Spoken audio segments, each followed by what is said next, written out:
If you want to terrorize a community, clear them from an area so that you can capture it, raping women and girls is a very effective way of doing it. And as one militia fighter said to me, it's very cheap. It's cheaper than a Kalashnikov bullet. So. And I think for so many of us, there's that word that we hear from history, and it's, that when armies come in, they rape and pillage, and it has always been talked about as if rape and sexual violence is this just necessary part of warfare, and that it's something that gets brushed over, and we shouldn't really focus on that, obviously. We should be focusing on the death. We should be focusing, on those particular kinds of crimes. And it's just been completely eradicated from history entirely. And it's just not talked about. It's not recorded.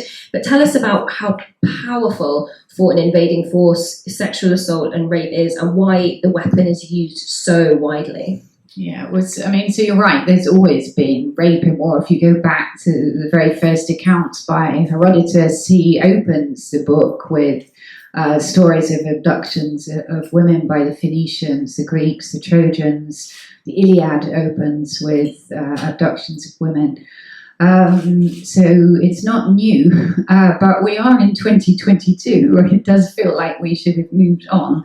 And also what I've seen in recent years, and these cases I talked about earlier, were rape used as a weapon. So I think, unfortunately, there's always going to be rape in war because of this sort of chaos and the breakdown of social norms.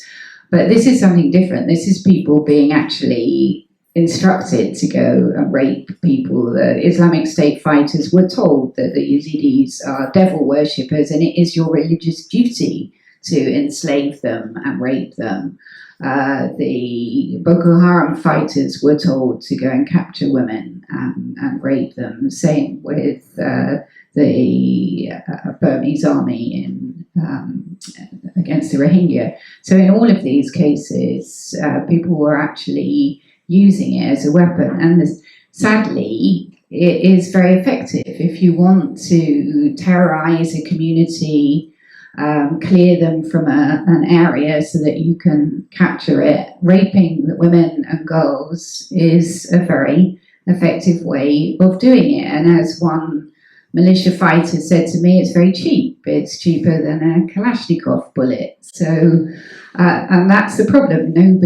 Because the real issue here is no one's being brought to justice. So nobody is having to pay for what is happening. And